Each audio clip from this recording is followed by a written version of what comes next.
Welcome to Authbition. It's authenticity and ambition. It's the best of the best, bringing together vulnerability, non-attachment, caring, thoughtfulness, and whole-mindedness. Last week, episode 12, I talked about all five of these keys: vulnerability, non-attachment, caring, thoughtfulness, and whole-mindedness. Today, I want to spend some time on that fifth key, whole-mindedness. I call this one the master key. And the reason why, I think it's an incredibly powerful tool to find. This is finding the best of the best. I call it whole-mindedness, finding the best of the best. Um, Whenever there's anything in conflict, two things in conflict, this or that, black or white, up or down, uh, it feels like we have to choose between those things. And whole mind thinking is trying to explore a way that we can achieve the best of both worlds and avoid the worst of the worst. It's a trap if you get into the worst of the worst, and so it can be a bit of a difficult concept to explain. And so my goal today is to turn this into something really practical that you can use in everyday life. Um, This is a topic that I feel like has um, been resonating with me my entire life. Like my earliest memory of it is in Star Wars. You've got the light side and the dark side. And if you're a Star Wars fan, if you're not, I'm sorry. um, Luke Skywalker is on the side of the rebellion, the light, and Darth Vader's the dark side.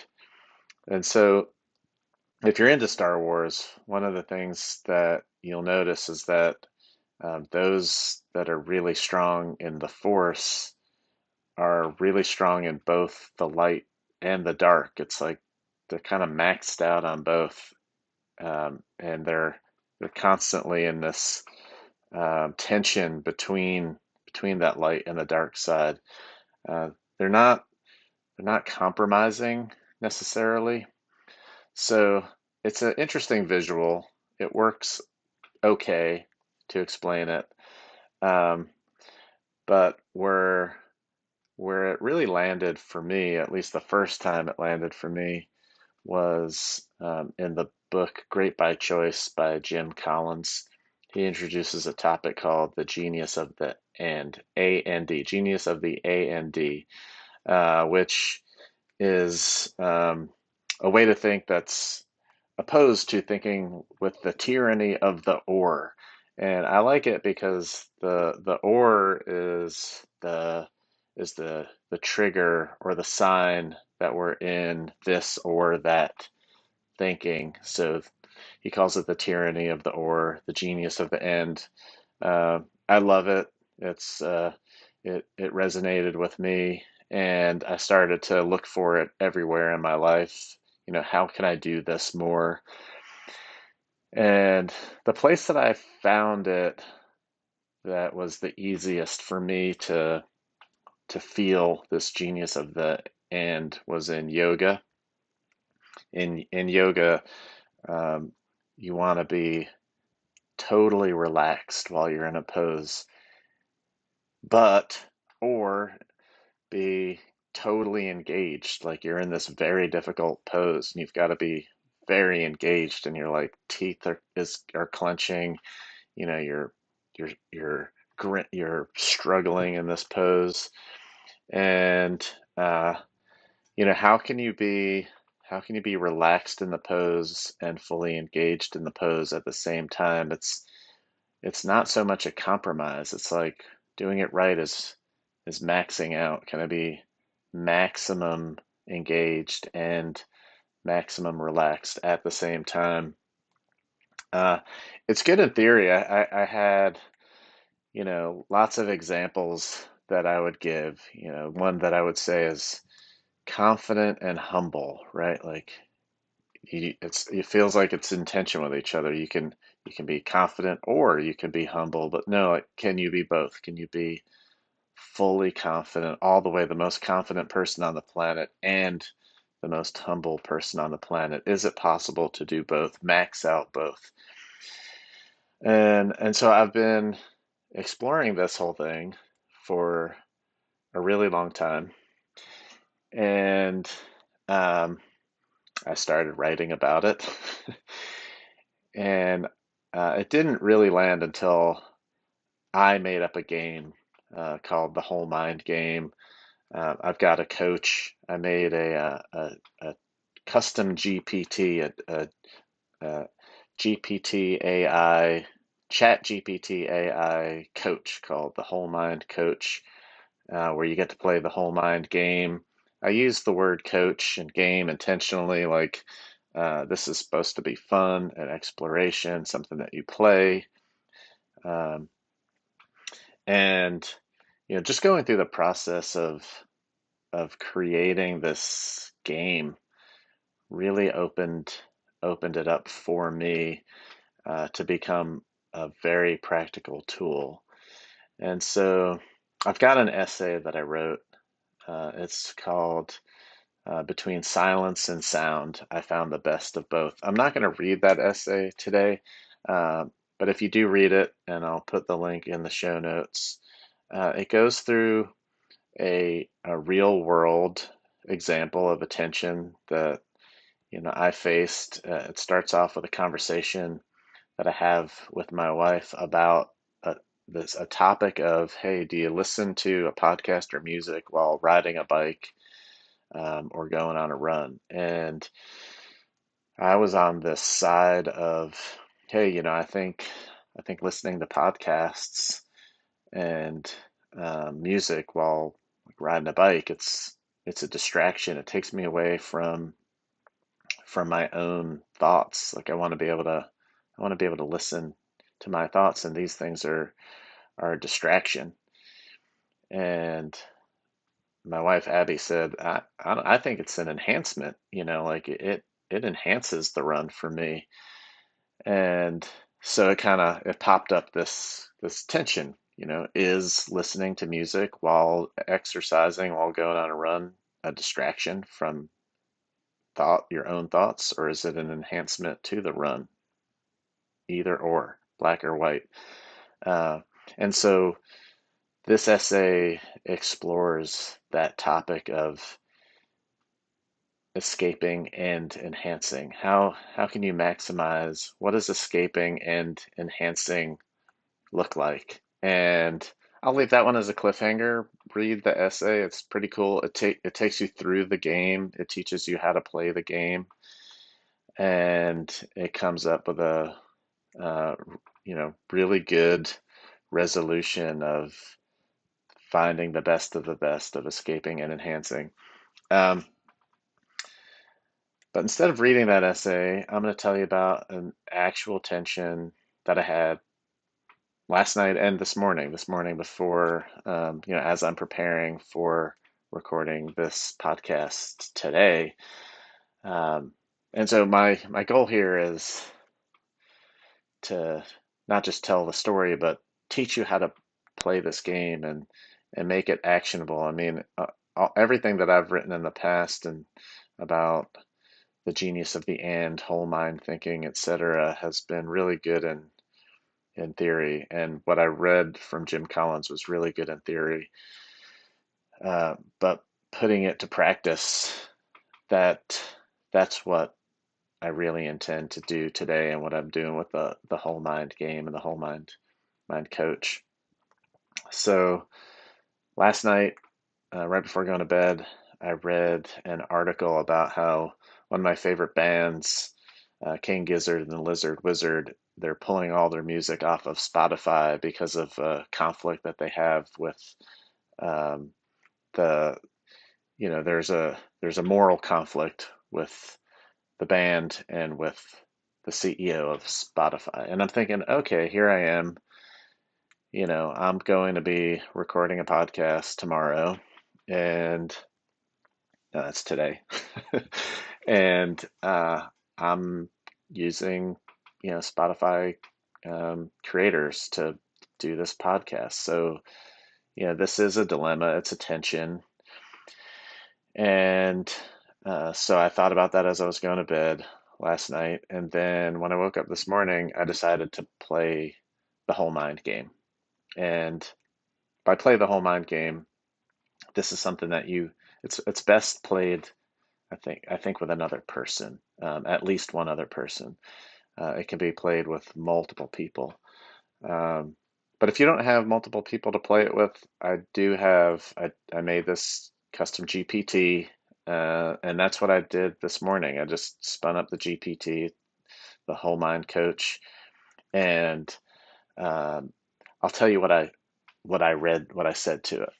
I said I heard in the news that the CEO of Spotify is connected to something I'd prefer not to support. Many of the platforms that I use to get my message out, YouTube, Amazon, etc., are services that I wish weren't such big tech beasts.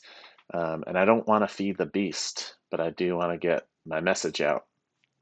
So it's like there's this tension between, um, do I feed this beast, or do I get this message out? And the first part of whole mind thinking is trying to get the conflict down to two words, or a really short phrase, right? And so what the what what the game does is it helps distill it down to these two short phrases. So I'm not going to read all that to you, but it offered, some ideas like, wait, is this about participation, or is it about complicity? Is it about, on the positive side, is it about amplification, visibility, reach, impact? Like, what's this about? So I worked with the whole mind coach, um, and I came up with this tension: feed the beast and boycott the beast. I say "and" on purpose. So feed the beast or boycott the beast, like it's a choice. It's an either or. Um, Step one, come up with the the word pair, the phrase that are in tension, the tension pair: feed the beast, boycott the beast. And then the first thing to do, or the second thing to do after coming up with that pair, is to change it to the word "and." This is Jim Collins's genius of the "and," A-N-D, feed the beast and boycott the beast, right? It puts us, the reason why it's important to switch and say "and" is because the word "and," yes, and, is divergent thinking. It's expansive thinking. It opens up our mind and opens up the mind to possibilities. Or, the tyranny of the or, it is it is convergent thinking. It closes the mind, right? So it's really important to rephrase it with the word "and." Feed the beast and boycott the beast. And so one of the things that this does is it puts it into one of three categories, this um, this polarity. And so what the game does is it comes up with this word pair, and there's different kinds of tensions. And I didn't really explore this until creating the game, so I just want to talk about those tensions for a minute. One is a constructive tension. These are two strengths that pull in opposite directions. An example would be quality versus speed. Like, you'll hear it all the time in business. Hey, do you want us to do a quality job, or do you want us to get it done fast? Like, you can't have both. You can't have quality and speed. You can't have both. You have to choose quality or speed. This is a constructive tension, and it's a place where you can say, no, I want the best of quality and the best of speed. Let's talk about how we can do that. So the whole mind game can be used for these constructive tensions where both sides are positive things, but you feel like you have to choose between them. The second tension I called emotional paradox. This is two deeply human emotions that seem at odds with each other, And an example might be excitement or anxiety, right? Like, does getting on a roller coaster make you excited or does it make you anxious? And so they say, are you excited or are you anxious? They feel like they're at odds with each other. Excitement and anxiety. Can we get the best of both of these things?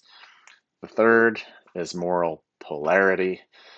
Um, this is where one side may seem morally superior to the other, but maybe they're not superior to each other. You can have both. So moral polarity, the example I like to use here is selfish or selfless. Like I want to be a selfless person. I want to give to the world around me, but I also want to be selfish. I want to take care of myself. And so, can I be selfish and selfless? Can I find the best of these two sides of what seem to be in conflict with each other? Um, the coach gives you these three tensions: constructive tension, emotional paradox, moral polarity. Uh, there's, I'm sure you could come up with more definitions. My wife decided um, to say, hey, or she offered a suggestion like, hey, wouldn't it be fun to have, one that's just lighthearted? And we called it Delightful Dilemma. It's like beach or mountains. Which do you like better, the beach or the mountains? And it's like, no, I like the beach and the mountains. What's the best of the beach and the mountains? So it's a way to explore things that seem to be in tension with each other or opposite to each other, and find the best of the best and avoid the shadow side, the worst of the worst, which can be a trap. Um, so that's the setup for this game. um, right? So step one, come up with a word pair or a tension, um, and then use and to get divergent, expansive in your thinking. And then it doesn't necessarily matter which one of those constructive tension, emotional paradox, or moral polarity that it fits into, but the coach will help you go through that. So um, I'm back to the actual game that I was playing this morning, Feed the Beast and Boycott the Beast. So the next step of this game is asking 6 fairly simple questions. It's what is the best of one tension? What is the worst of that tension? What is the best of the second tension? What is the worst of that second tension? And then 2 more questions. What is the best of the best? That's the synergy. And what is the worst of the worst? That's the trap. 6 questions. Best of, worst of, best of, worst of, best of the best, worst of the worst.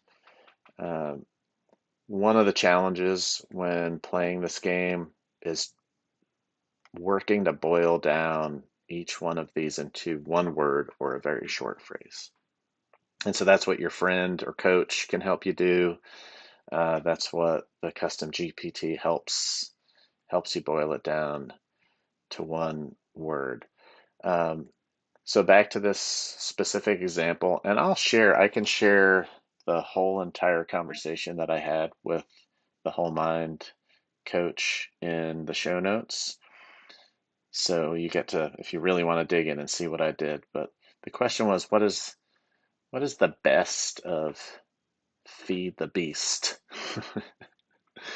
um, and you know, I I said that my message has the potential to reach a global audience. So it was, a longer sentence. My message has the potential to reach a global audience. And um, the coach came back and said, my reflection is leverage. So it took this like one word, leverage, which is, pretty cool. Um, what's the worst of Feed the Beast? Um, and I said, I feel like I'm a pawn in a game. Like I'm powerless. Uh, and it came back and offered the word erosion. Pretty cool. Um, so let's move on. What's the best of Boycott the Beast? And I said, ideally, they lose their power. They lose their grip on the world. But the beast is like big tech or big banks or whatever you call the beast. um, if we boycott them, they go out of business, right? It'd be great if everyone could band together and have that big of an impact that these things go out of business. And so it offered a word defiance, right? Defy the beast. What's the worst of Boycott the Beast? What's the cost or the risk of choosing that? Uh, and my answer was, I'm silencing myself. It came back with an offering the word isolation. So it's cool if you play with a group of people, like everyone can offer kind of a word or a short phrase that they're thinking about. Um, so what's the best of the best? This is the fifth question. What's the best of the best? Um, and I said that the best of Feed the Beast is a global reach, and the best of Boycott the Beast is dismantling their power, right? And so, what would be a word or a short phrase that captures that synergy, that synergy of global reach and dismantling their power? And my answer, if it feels like the way a martial arts fighter uses their opponent's energy against them, use the beast's own momentum to take it down. So then it offered, okay, I had this big long sentence. It offered a few ways to capture that synergy. Is that redirect, subvert, leverage with integrity, guerrilla messaging, hacking the system? I resonated with leverage with integrity. So that's where I got to. If I'm leveraging with integrity, I'm not naive to the system. I'm not afraid to use it. I'm staying rooted in my values and able to reach an audience like you if you hadn't fallen asleep by now. And I'm just not feeding the beast blindly. So let's look at the trap. Like, what's the trap? What's the worst of the worst? So I said that the worst of feeding the beast is feeling like a pawn.